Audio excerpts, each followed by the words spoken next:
बच्चों, कैसे हैं आप लोग। आज हम लोग देखेंगे concept digestion.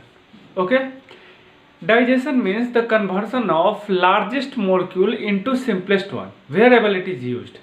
If we are talking about digestion in nutrition, it means the largest particle of nutrients will be converted into simplest one. So now we can define digestion as it is the process by which conversion of large food particle into simplest or smallest one so that they can be easily absorbed in our body known as digestion. Okay, अब हम लोग ये देख लेते हैं कि actually हम लोग न्यूट्रिएंट में क्या क्या लेते हैं। तो न्यूट्रिएंट में हम लोग सिर्फ और सिर्फ 5 न्यूट्रिएंट ही लेते हैं। न्यूट्रिशन के फॉर्म में हम लोग जब भी लेंगे तो सिर्फ और सिर्फ 5 न्यूट्रिएंट ही लेंगे।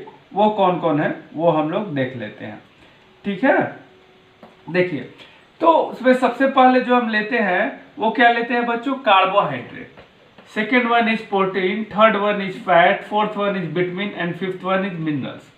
यानी इसका मतलब क्या हुआ कि हम जो भी न्यूट्रिएंट में कुछ भी लेंगे न्यूट्रिशन में, तो वो सिर्फ 5 ही कंपोनेंट में से कोई भी होंगे, आइदर कार्बोहाइड्रेट और प्रोटीन और फैट और विटामिन और मिनरल्स। अब यहाँ ये समझना है कि इसमें सिर्फ और सिर्फ डाइजेशन ऊपर वाले 3 का ही होगा, कार्बोहाइड्रेट, प्रोटीन और फैट्स का। In most of the time जो विटामिन और मिनरल्स है they are absorbed by body as such. Okay, अब आइए इसको देख लेते हैं हम लोग। अब यहाँ पे ये देखना है कि जो कार्बोहाइड्रेट है इसका सिंपलेस्ट फॉर्म क्या है, ग्लूकोज।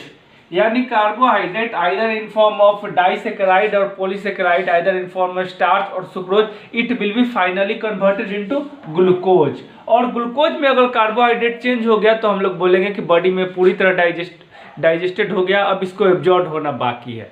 डेट्स वाई जब भी कोई धावक होते हैं, एथलीट होते हैं, उनको क्या दिया जाता है, ग्लूकोज दिया जाता है। या फिर अगर किसी के शरीर में न्यूट्रिएंट के कमी होती है तो उनको ड्रिप जो चढ़ाया जाता है, वो ड्रिप के फॉर्म में जो वाटर हम इंजेक्ट करते हैं उस वाटर में भी क्या होता है, जो हमारा सिंपलेस्ट कार्बोहाइड्रेट है मोनोसेकेराइड वही होता है। वो ग्लूकोज भी हो सकता है, डेक्सट्रोज भी हो सकता है, वो आपको सिंपलेस्ट मोनोसेकेराइड होना चाहिए। यानी हम लोग क्या समझे कि कार्बोहाइड्रेट जब भी डाइजेस्ट होगा ना तो वो सिंपलेस्ट फॉर्म में ही होगा, जो कि मोनोसेकेराइड होगा। मोस्ट ऑफ द टाइम ये ग्लूकोज होता है। ठीक है, अगर प्रोटीन का डाइजेस्ट किया जाए तो प्रोटीन एक कम्प्लेक्स कंपाउंड है, इसका सिंपलेस्ट फॉर्म क्या है, अमीनो एसिड। तो यदि प्रोटीन टूट के अमीनो एसिड में चेंज हो जाता है तो हम लोग बोल सकते हैं कि प्रोटीन का डाइजेशन पूरी तरह हो गया। उसी तरह अगर हम लोग बात कर ले फैट या लिपिड की, तो it will be finally converted after digestion into fatty acid and glycerol. Okay, तो this is all about digestion. Thank you very